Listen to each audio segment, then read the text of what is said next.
My name is Dr. Dimachkie. I'm a neurologist. I practice neuromuscular medicine, which involves treating a wide variety of diseases, including myositis. And so we're talking today about prednisone and how to cope with prednisone. And how many of you are or have been on prednisone? Okay. How many of you have doses of prednisone currently that exceed 10 milligrams a day? Okay. How many are under 10? Okay. And that seems to kind of be similar to what we see in our practice, but starting prednisone is a big ordeal because there's a lot of good and bad that goes with prednisone. So typically I don't sugarcoat it when I'm in the clinic and discuss this with my patients. I really lay out all the bad stuff about prednisone up front, the side effects in other words, some of which are reversible with the reduction in dose of prednisone, others may be permanent. Like if someone develops diabetes, that may be something that will not go away. We are concerned also about several different things, but even before starting prednisone, one big concern I usually go into is making sure the patient unawareingly has positive tuberculin skin test. The tuberculin skin test is for tuberculosis. There's a blood test also for that, the quantiferon gold test that can help you understand if you are at risk when you're suppressed with prednisone to have a disseminated tuberculosis, which is life-threatening, is serious. So we get that first, but as we're getting that, we're talking about all the good and the bad about prednisone. And this is very informal. At any one point in time in this 1 hour session, feel free to raise your hand, interrupt, jump in at any point in time. There's a microphone, so raise your hand and you'll get the microphone. This is being videotaped, and so for the benefit of the folks that will be watching this video, they can hear your question and comments. So what kind of things to talk about? And weight gain is something that happens with prednisone. Raising the blood pressure because there's retention of sodium as part of the side effects of prednisone that leads not only to weight gain and high blood pressure, but also swelling in the legs. And also raising the blood sugar, even if it's not diabetes, temporarily the prednisone type medications, corticosteroids, will indeed raise your blood sugar, which may lead up to diabetes, regardless of the reduction of the dose of prednisone downwards. So these are the main side effects we talk about, but there's many more. I try to educate/scare my patients as best as I can, because I think an educated patient is an empowered patient, someone who can partner with me on telling me, aha, you told me about this, this is happening, what do we do for it? So things such as what other side effects? We can make it interactive. What other side effects of prednisone have you? Well, we'll get to the good stuff, of course, but what side effects of prednisone have you heard of? Insomnia. Some people get wired up with prednisone, can't sleep at all. Sometimes it can, if someone is depressed, make their depression even worse, make them anxious, jittery, edgy, mean. Have any of you experienced the meanness associated with prednisone? I see a few hands going up. Yeah, it does tend to kind of do that to people. When I took prednisone for an unrelated cause, I had a little tendinitis. I was very mean. Yeah. Come again? Osteoporosis, thinning of the bones. So that's why it's important before we start prednisone, or as we started, to get a baseline density, bone density examination, and then as long as you're on prednisone, to continue doing that on a yearly basis. But not only that, anytime I start prednisone, because of the bone density issue, it thins your bones. Thinning of the bones leads to what's called pathologic fractures, fractures that can occur just by virtue of you stepping on your foot, or even fractures with falling, fractures of the spine without you doing much because of the thinning of the bone, technically called osteoporosis.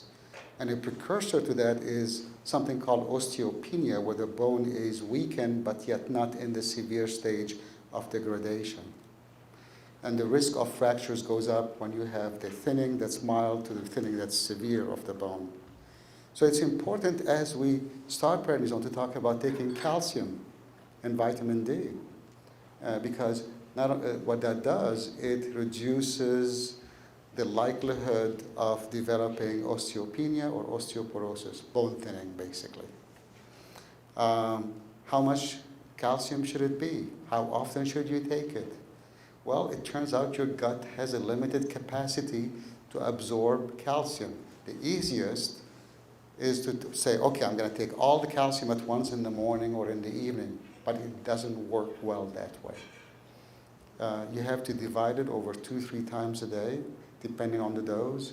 It's somewhere between either 600 milligrams twice a day of calcium or 500 milligrams 3 times a day, depending on your body build. Also, you may need more or less of that calcium supplementation. And vitamin D is about 400 units a day that you need of vitamin D supplementation to try to reduce the risk. It doesn't eliminate it, but to reduce the risk of thinning of the bone due to the prednisone. Sorry, could you repeat how much vitamin D? 400 international units a day. You could take it weekly. There's another way to take it, 50,000 units once a week. So there are different ways to do that. But it's important to not only do that, but do the yearly bone density examination to see if there is a success with preventing this from happening or failure, because the next step would be the Fosamax Adrenal type of drug, the biphosphonate, that may help reverse some of the bone thinning associated with prednisone. There's a question there. Is there a risk of taking too much calcium? Yeah, if you take a whole lot more than 1,500 milligrams a day of calcium, there's a risk. There's a condition whereby there's a type of cancer that can cause high calcium, and when you have a high calcium, you become unresponsive, weak, and all that. So taking more than 1,500 milligrams per day is not a good idea. So those repairs, like Boniva and Vaccinations, those reparative agents like Boniva and Vaccinations, do they actually increase what has been lost? The question is, I'll repeat it just in case everybody didn't hear it clearly. Those drugs like Boniva, Fosamax, Adrenal, do they just slow it down, or can they reverse the bone loss? Correct? That's the question. They can reverse it. So in my experience, I've seen patients who have gone from having osteopenia to normal bone density with the proper treatment. Not everybody does, but it reverses in some, stabilizes in others. So it's the right thing to do. Yes? Can you reverse it with diet, like Greek yogurt, lots of yogurt? I haven't tried Greek yogurt, but I think it's tasty. Yeah. I suspect, it doesn't.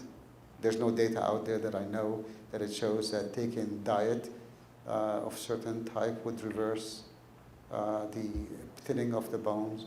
It's a good prevention as long as it contains calcium. I'm not sure how much calcium there is in Greek yogurt. You may know better. Yeah.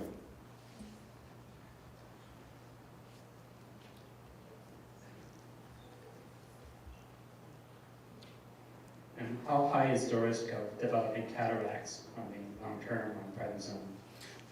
The question is about cataract, and is it dose dependent? Is it related to the dose of steroids that you're on? And I don't know the answer to that. I don't think it is dose dependent. I think as long as you're on steroids of moderate to high dose, you're at higher risk of cataract. Now, your body synthesizes normally, if you're not on prednisone, some degree of prednisone equivalent. Does anybody know how much your body synthesizes under normal condition of prednisone equivalent? 8 to 10. Somewhere around there, exactly. 7.5 to 10 milligrams, 8 to 10 is what you said. You're right on the nose there with the answer. So anything that's over 10 milligrams is considered moderate dose up to about 20 milligrams, and over 20 is considered high dose prednisone. But if you're at 10, 7.55, your risks are the same risks that you would have from having your body synthesize the prednisone equivalent. Okay? So your risk would be quite low of developing complications from a lower dose prednisone of that lower range, 10 and below.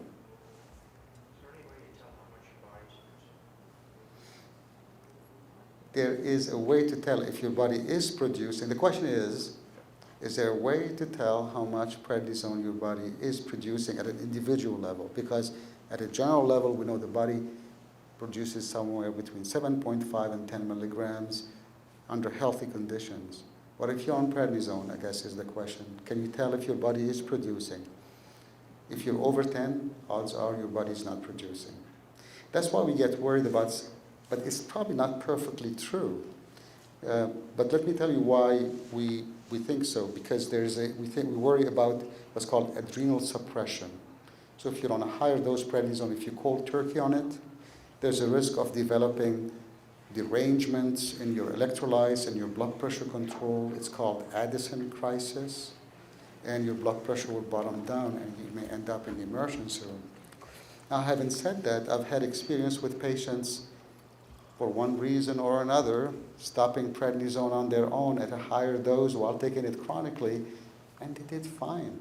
Now, I don't encourage that approach. I hear about that after the fact, but obviously that teaches me or tells me that even though I do think that the adrenal glands should not be secreting any cortisone-type medication or hormone, when you have high prednisone replacement, it does somehow seem to act. At an individual level, we cannot tell how much you're producing. We can tell. There's a suppression test, there's a stimulation test where you can tell is there something going through, but otherwise we cannot quantitate it. But very good question. A couple more questions there. Good morning. I'm having a problem with prednisone with my A1C, and because of that, the doctor is trying different medication. My daily blood sugar runs very well until I take the prednisone. Then I have to take the blood sugar medication, and it will bring it down, and in the morning I'll be fine. But my A1C is off the chain, and that is my concern, how to get that down, because I do diet and I exercise, but my A1C is 8.3. Okay, so does everybody know what an A1C is? Okay, the hemoglobin A1C is an average value of your glucose in the last couple of months. When you check your glucose instantaneously, it tells you what you're doing here right now. And the glucose in the daytime, when you're fasting, will be lower. In the morning, after breakfast, it'll go up, it'll spike up some, and then over time, it'll come back down. This is in normal, healthy conditions. The A1C takes that out of the picture and tells you about your average glucose control, and it's a measure in people who have diabetes of success or failure. And you like to keep the A1C at or closer to 7, at or below 7. People who have A1Cs 9 and above, there have been studies that have shown in type 1 diabetes that having a high A1C will put you at risk of 1, developing neuropathy. It's a high risk for developing nerve damage, pain in your feet, and it also makes the neuropathy progress at a more rapid rate compared to those that keep their A1C under tighter control. So your question is, well, what do I do?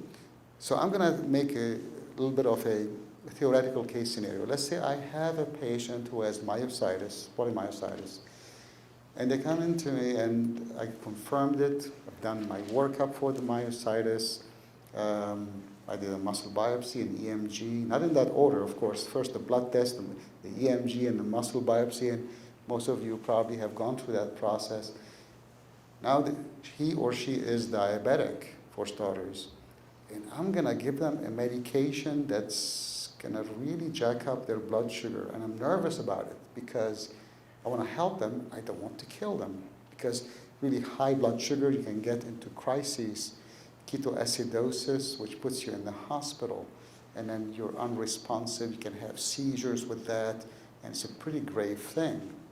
So in that situation, it's important to partner with the primary care physician or the endocrinologist that specializes in diabetes to control the blood sugar, because as a neurologist, neuromuscular specialist, while I can help in many things, I don't think blood sugar control is my strongest suit.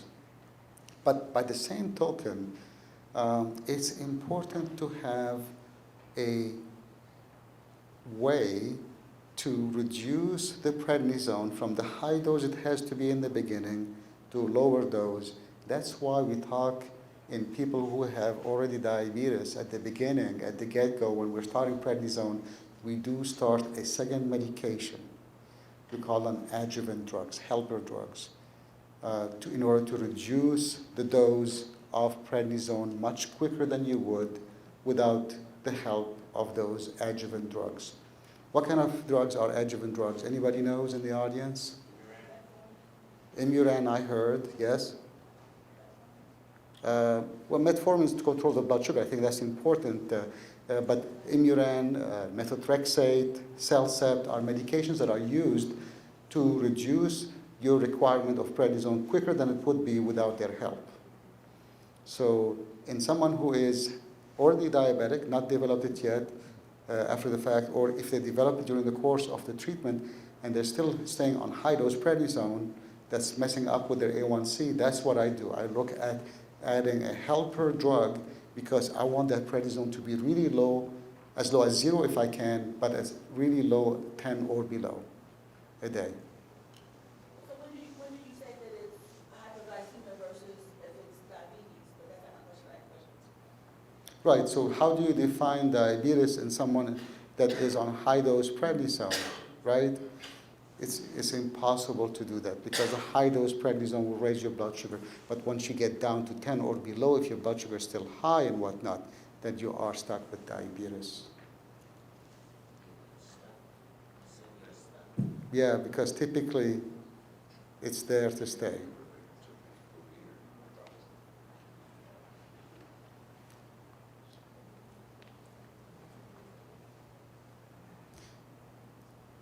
At the start of your talk, you mentioned some TB tests. I'm not familiar with it. Can you explain this again? Yeah, the TB test that I was talking about is a skin test. They take a little, what's called purified protein derivative, and that PPD type of compound, and they inject it under the skin, and we look at the flare response and the wear response and measure it 48 hours later. So it takes 2 days. When they inject it, you come back 2 days later, and you measure then the response. And if the response is small, then it's negative. You don't have to worry about the tuberculosis being something you've been exposed to. But if it is positive and you've never been treated, then you should be treated as you start the prednisone type medication. Now, if you're already on prednisone, your immunity is suppressed, so the skin test may come back falsely negative. It may come back normal, but it's just because you're on prednisone. So that quantiferon TB test may be more appropriate. But preferably the sequence is do the test first, then go on to start the prednisone afterwards. It's just a couple of days delay. Usually it's not that critical. And is there a medication to still help prevent, because they're saying that there's some antifungals you can take like Medprom and others that will help to make sure that you don't get an infection? So antifungal for infection, is that what you're saying? Yeah, for the lung issues. For the lung issues, yes. So I think this is an important question, and there's really, a divided camp, but most people would say that if you're taking prednisone and a second drug, like Imuran, Cellcept, or methotrexate, there's an opportunistic infection. Opportunistic means under normal condition, you and I wouldn't get it except when our immunity is suppressed. So those are opportunistic organisms or bacteria that can cause infections which normally wouldn't have. There's one type called the pneumocystis, pneumo like lung, cystis carinii, and we abbreviated PCP, not to be confused with your primary care physician, okay? PCP, that's a opportunistic lung infection. So in that, one way to prevent it is taking Bactrim, double strength, 3 times, which is a drug that's used for common urinary tract infections. It's an old drug.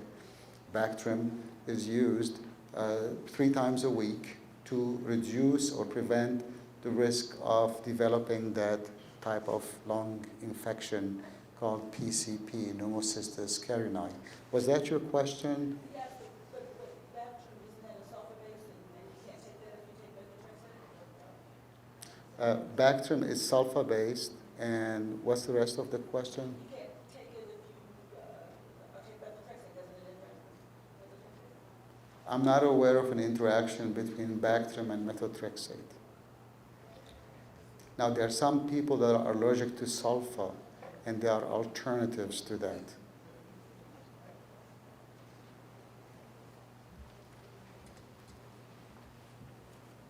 I've developed avascular necrosis from high doses of the steroids, which I'm not on now, but the rheumatologist wants me to be on a low dose of it.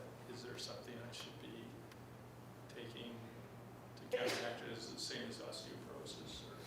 No, avascular necrosis is a bit different. While osteoporosis is commonly seen with steroid treatment, if I think back, I've been doing this for about 20 years, I've probably seen 2 or 3 cases of avascular necrosis, but I can tell you many more cases of osteoporosis that have been associated with prednisone. You can tell when you have avascular necrosis because usually it's very painful. The bone, avascular means no blood flow. So the bone gets not enough blood flow. It's like it's having a ischemia or stroke in your bone. So it's very painful. Usually it's the hip bone that gets it, the head of the femur that gets the avascular necrosis. And you barely can walk with it when that does happen.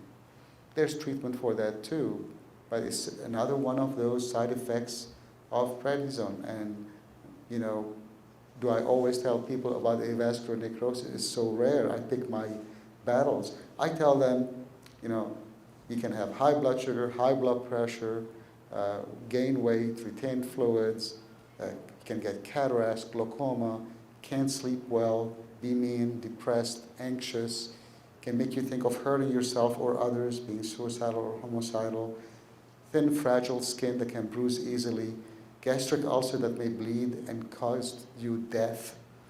So I don't sugarcoat it, as I tell you, and cataracts and glaucoma. But surely avascular necrosis is something that's rare, that can happen, and the list goes on and on and on. And so as we start the prednisone medication, there has to be the program of monitoring, but also the diet. Diet has to change, right? Because you have to reduce the amount of calories you take to reduce the likelihood of weight gain, reduce the salt in your diet, reduce glucose, the carbohydrates in your diet, because that will impact your blood sugar. And so watching what you eat is important in addition to taking the calcium supplement and doing the eye checks, because for cataracts and glaucoma, there has to be a baseline eye exam and a couple of times a year going to the ophthalmologist or optometrist to be checked for both cataracts and increased eye pressure glaucoma, which can cause, both of which can cause vision loss. Scary stuff, isn't it? Somebody told me they went on some other, is there an alternative to prednisone? Well, the corticosteroids, there are many of them. Prednisone is the prototype, but sometimes if someone is really severely weak, there's an IV drug, intravenous drug that we use called Solimedrol. How many of you have had Solimedrol? Okay. Sometimes we use it, we think we can hit the patients harder with a steroid type drug that can hopefully give us a quicker and better response. We don't know if it does, but we think it does, so we try that. But there's a variety. Someone was asking me about dexamethasone. Someone was, you just are asking now about hydrocortisone. All of these are variation on the theme. Deltasone is another name for it, you know. So they don't have exactly the same potency, which means a milligram of this is not the same anti-inflammatory potency because you're looking at reducing inflammation. So there are conversion tables to look for one compared to the other. Also, it depends what your comorbidities are. It could be that you need to take hydrocortisone because you have an endocrine disorder and therefore consolidating the treatment with hydrocortisone to optimize it so that you don't have two different forms of steroids that you're taking. So, but generally speaking, 99% of my patients that I treat will be on prednisone.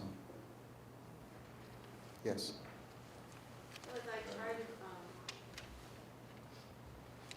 As I'm coming down, I was on 80 milligrams for 7-8 months, and then I finally got to 12 just recently. But every time I do a step down, it's so painful. The fatigue lasts so long. So then I get scared, so then we go back up. And then I try to come back down again. So the lower I get, so I've tried to go from 15 to 12 and a half took me like 6 months because I had to keep going back up because of the fatigue and the pain. Right. So, and the doctor goes, well, we're going to get you off. And I go, well, I don't really know if I want to go off, but I've never had a flare in 4 years, and I don't really want to have one. So I go, my goal is just to get under 10. If I'm under 10 milligrams, I'll be happy the rest of my life. But is there any way to do the step down a bit easier, to make it easier, or? So I don't know. you're taking 12.5 every day? Right now I'm down to 12. We just went down to half. Last week I saw the doctor just the other day. We Okay. went from 12 and a half to 12. And Okay. so far, no problem. Daily basis, okay. Yeah, I mean, besides, so the question is someone who is having aching with reducing of the prednisone dose and fatigue. How do you address that? Now, fatigue is part of the disease, and transient aching is not unusual with reducing the prednisone because, you know, when you have like back pain, in patients who have back pain, one of the treatments is what? Does anybody know? That little dose pack, what do you call it? Medrol dose pack. It has Solimedrol in it. It's the oral form of that IV drug we use. Why is it given? Because of two reasons. It's an analgesic medication. In other words, if you have pains, it can reduce them, but also it has anti-inflammatory properties, and we're hoping with the treatment of myositis that we're cleaning up the inflammation from the muscle, allowing it to recover, rejuvenate, and get back to normal, right? So it's not unusual as you reduce this medication that has analgesic powers for you to have some discomfort, some pain, but it should be transient, it should go away. And then as far as the fatigue, that's part and parcel of the disease. So if someone tells me I'm fatigued, and you know, I may just say you probably have to ride it off and then wait a couple of months and see how it does. Because all of us as we taper will have a little bit dip, especially if the functions of daily life are not affected. The walking, the dressing yourself, you know, feeding yourself, washing, all that is not affected if you're able to still do those. And your muscle exam in the clinic is also showing good results that are stable. Then I would say, you know, let's kind of put up with it for a couple of months. It may abate, you know. But it's worrisome, you know, because you'd like to have good positive results on everybody. Everybody should be, you know, tapering down, not feeling any backlash from it. But if it's not causing weakening or loss of function, I usually ask people to be patient and let those symptoms abate with time as we slowly taper. Does that answer your question? Yes. But would there be any damage in doing so? Would you, I know that you're saying you can taper and it's right, but would you be doing any damage to yourself by doing so? I'm not aware of any damage that you can do to yourself. If your muscle strength is normal, on the doctor's exam, and has not changed, and if you're able to do your activities of daily living normally, then fatigue will not damage you, pain will not damage you.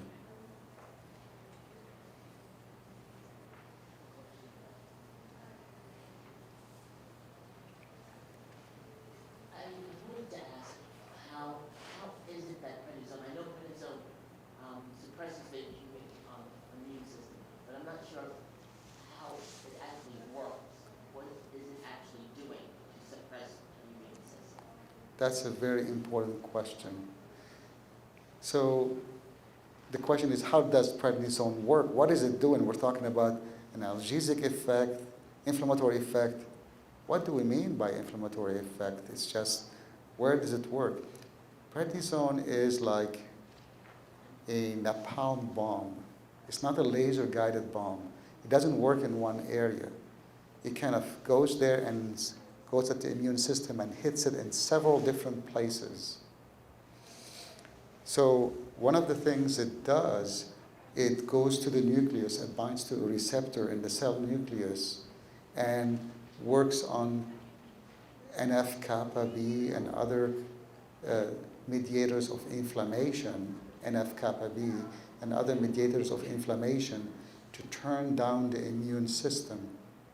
It also immediately will cause white blood cells that are related to immunity to leave the wall of the blood vessel and go into the bloodstream.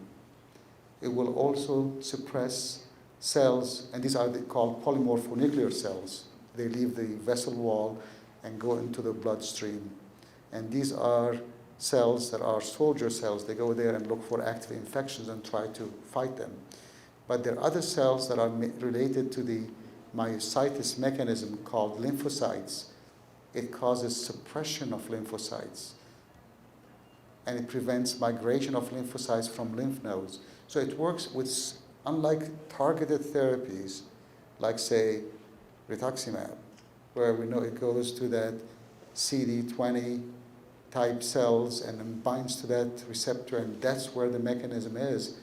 This drug has very diffuse ways it affects immunity. And that's probably why it works so well. Unlike other drugs where they may have targeted therapies,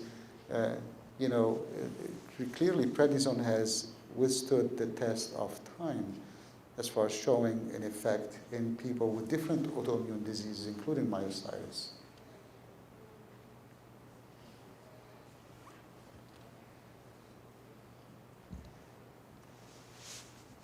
Any other question? Yes.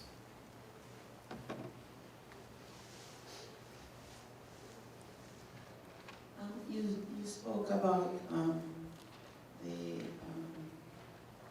the test for the TB before taking prednisone. Yes, yes. Now, how about if you can't take that test?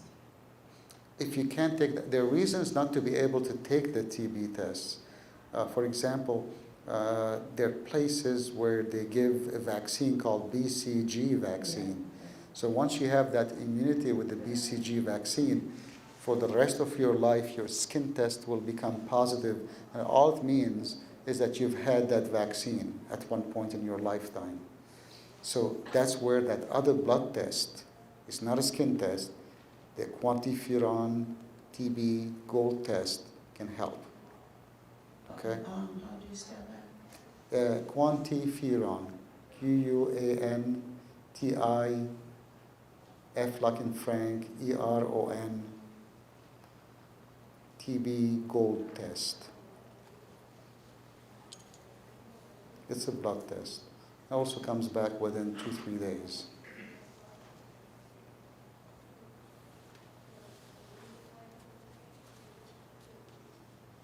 All right. So I usually, even though I'm trying to stay on top of the myositis aspect, when my patients come back to clinic, I always like to know about how their blood pressure is doing as far as control, how their blood sugar is, monitoring blood work a couple of times a year, the chemistry profile to make sure that the parameters are all in line, the blood count to make sure there's not a severe abnormality. I do expect to see a high white cell count with prednisone. It's usually in the range of 15 to 18,000 white cells. But you know that, and that's because what prednisone does, it makes those white cells leave the blood vessel wall and migrate into the vessel lumen and be part of the blood at that point in time. So then, cautioning people about infection, that's one of the other things that's important, right? Because typically if you have an infection, your white blood cells go up in your bloodstream. And lo and behold, prednisone is making your white blood cells go up anyways. So how can you tell if you have an infection of just the blood test saying that you are on prednisone? So it's important to know if you have urine symptoms of burning, frequency, urgency, out of the ordinary, then you may be having a UTI, a urine tract infection. If you start coughing or experience, intestinal problems, it could be a sign of an infection. Fevers, you'd like to hear a fever in order to, or have a fever in order to say, yes, I have an infection. But remember that prednisone can suppress fever. So it's important to be vigilant, not to be kind of paranoid, but vigilant about signs or symptoms of infection. And if you have those, then to contact not only your neurologist or rheumatologist, but also your GP to get treated with medications that can make sure that this infection does not go rampant. Your immune system helps you fight infections. Prednisone is suppressing your immunity. You're going to be more at risk of damage from infection if it's left untreated. Does that make sense? So even if it's at 5 to 10 milligrams of prednisone, that still suppresses that amount? So even if you're taking a low dosage of prednisone and you think you have an infection, but you're not too sure, no fever, even that low prednisone count? It's okay, so there are two questions in your questions. One of them is 5-10 milligrams going to put you at high risk for infection? And my answer is probably not. However, if you suspect you have an infection, that's when you contact your physician for them to run the test to show that you do or don't have an infection and decide on treatment. So it's important to contact your GP, your primary care physician, and your myositis specialist. The myositis specialist is an FYI. They may not change your prednisone or other medications, but your GP needs to manage your infection. If it is there, establish it first, and if it's there, treat it. Yes. There's a question back there, I think, first. Good morning. Good morning. I take 10 milligrams of prednisone every day. So how do I know that that's working because it's such a low dose? And I've been taking prednisone on and off for almost since I was a little girl. So, I was up to 60 when I had a flare, down to 20, so now I'm consistently at 10. It's been 10 for like the past 5 years or so. So how do I know that that it's doing something? Because I also take other medications too. But if 10 is such a low dose, how do we know that it's effective? That's a very good point. How do we know 10 is working? And so, have you ever been off of prednisone at some point in time?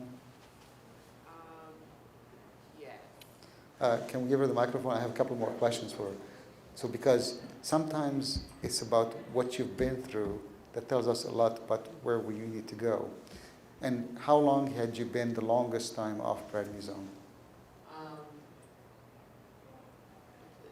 Sorry to put you on the spot here. No, that's okay. I'm just trying to think. It was probably when I was in college, so 2000, 99 to 2002 or 2003.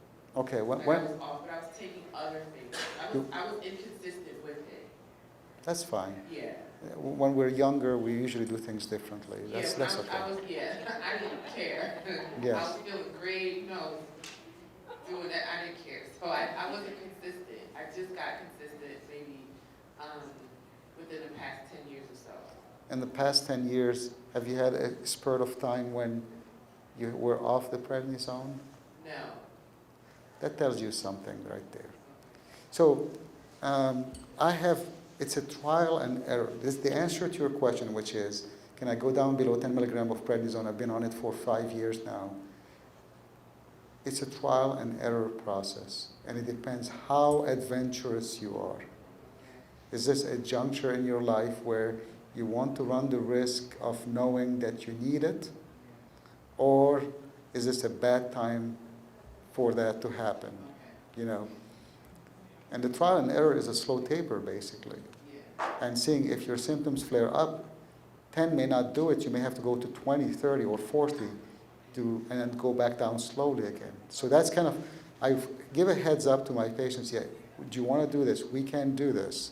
Now, if I'm having side effects, if I'm having someone who has, uncontrolled blood pressure, diabetes, which is not likely at 10, cataract, glaucoma, other things, I may just factor that in my decision as to, yes, we should push for it, or no, we shouldn't. And it's a joint decision. It's not like the physician can tell you, you know what, you got to do it, and you do it. We all know that you do what you're convinced in doing. So it's a partnership where you kind of talk with your doctor and say, what's your advice? And then you ultimately make the decision as a partner in your care. If you do it slowly, then you may learn that you don't need it, or you may learn that you absolutely have to stay on it. If you've been on prednisone for 5 years and doing well without any fluctuations of symptoms, it may not be unreasonable to talk with your doctor about saying, can we try some lower dose and see if I can do okay with that? We have about 5 to 10 more minutes.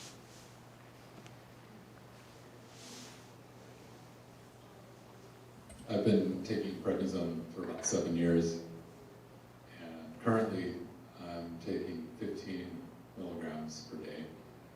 Lowest dosage I've ever taken is 12 and a half. I'm also on 3,000 milligrams of Celsa per day, so another immunosuppressant. There's been concerns in the past from a rheumatologist. I went to the dentist a couple of years ago. They wanted to pull a tooth just to make it easier to clean my teeth. It wasn't necessary, but my rheumatologist said no way for the risk of infection in my mouth. Recently went to my general practitioner. He suggested that I get a tetanus shot because I work at a nursery, a lot of sharp things, dirt and everything going on. I haven't had one in a long time. My general practitioner and rheumatologist, it took them 3 weeks to get back to me with an answer as to whether or not I could go in for the tetanus shot with the risk of infection, a negative result of that. So it seemed like they weren't really sure. They had to go through a panel of infectious disease specialists. So I haven't gone in to get it yet. They said it was okay. I just have some concerns. Any comment on that? Sure. So this brings up an important issue of, you have myositis, you're suppressed, what vaccines should you not take, what vaccines should you take? So instead of answering your question directly, I'm going to answer this question, okay? So there are 2 types of vaccines. There are vaccines where the bacterium or virus that's injected in you is totally inactivated, totally destroyed. It's just small particles of it. Something that cannot infect you, but can trigger immunity. Like, for example, the pneumococcus vaccine to prevent pneumococcal pneumonia. There's no live portion of the bacterium, the pneumococcal bacterium, in it. That's safe. Those types of vaccines are safe. The flu shot, That's safe. Why is that? Because it doesn't have a live virus in it. That's safe. Now there are, on the other hand, some vaccines that are not safe because you run the risk if you introduce a virus which is alive yet attenuated. Like for example, there's a vaccine called Zostavax. It's for shingles prevention.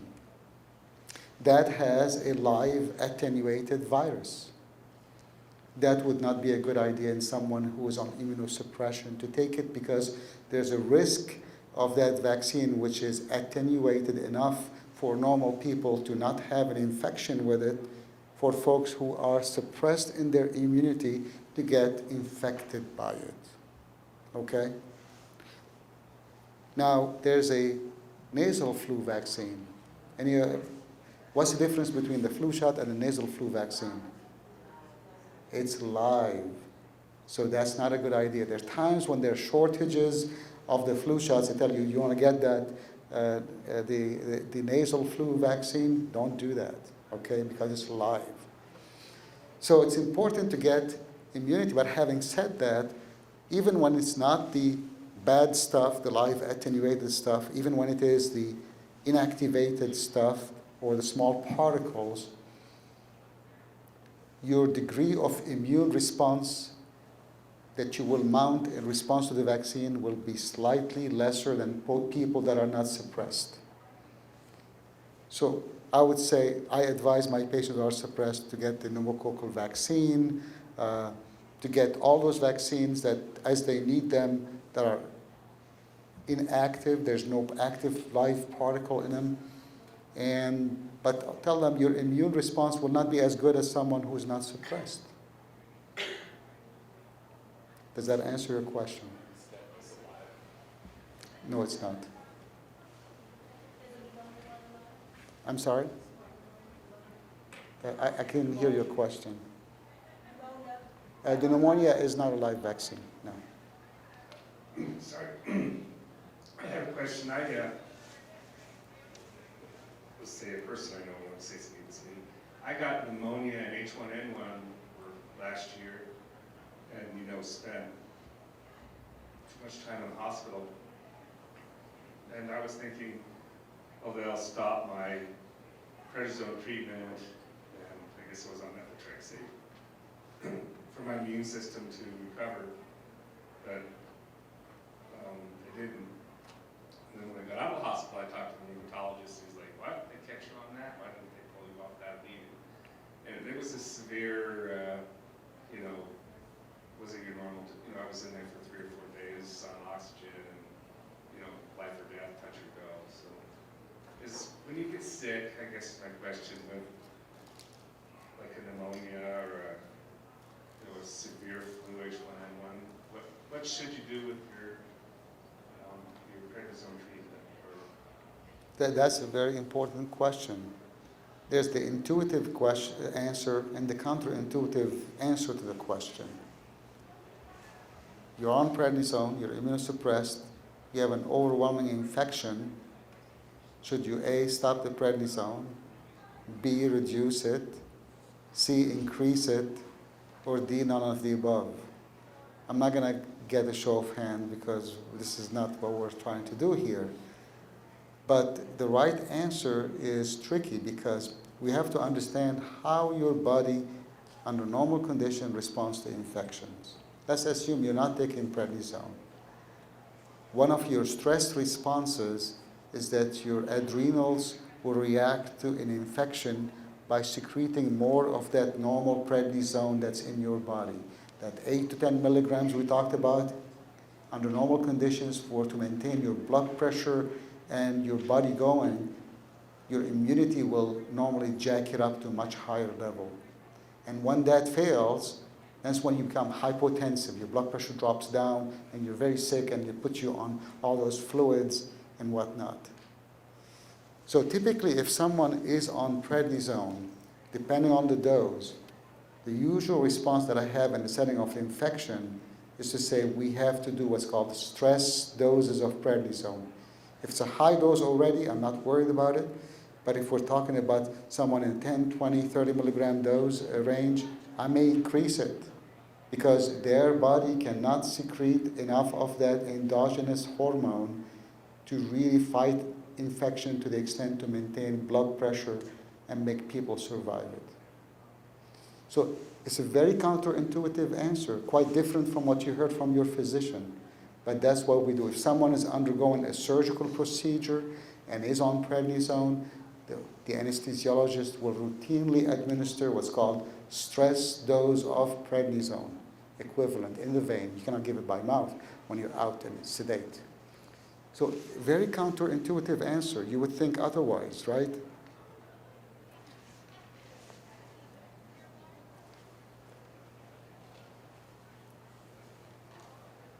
Any more questions? Yes. And this may have to be the last question. I hope it's a good one. You mentioned more proactive steps to preventing fungal infections earlier, right? Tuberculous infections. That it was specific to that, and about a sulfur-based drug, and then you mentioned alternatives. I'm allergic to sulfur. So what would those alternatives be? I usually consult with my infectious disease specialist, but I do know that I've encountered that scenario in the past 20 years, once or twice. Not enough to put that into my memory right there, but I know that there is an alternative to sulfa for PCP prophylaxis. It's one of those drugs that we used to treat a condition called leprosy, but I'm blocking on the name of it. This could be our last one here. It's not a question, sorry. It's Gapsone, which is a treatment for leprosy. Exactly. Is one of them, and that one kind of has a lot of bad side effects, and the other one is Metron. Got your answers right there from the experts.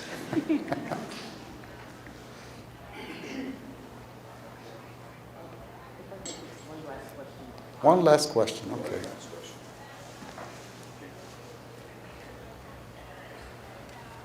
If you're fortunate enough to have to not take prednisone, about how long does it take for your body to go back to its normal functioning without the influence of the prednisone? Is it months or a year or days? So going back to normal function after prednisone, depends what prednisone did to your body. If it is causing weight gain, that takes a long time to kind of come off. The diabetes may or may not go away. Usually it doesn't once you develop that. The thinning of the bone, within a year, that's as good as it's gonna get. So it's not rapid. But like say being anxious, being depressed, those kinds of things go away quicker. All right. Well, thank you all for these wonderful questions.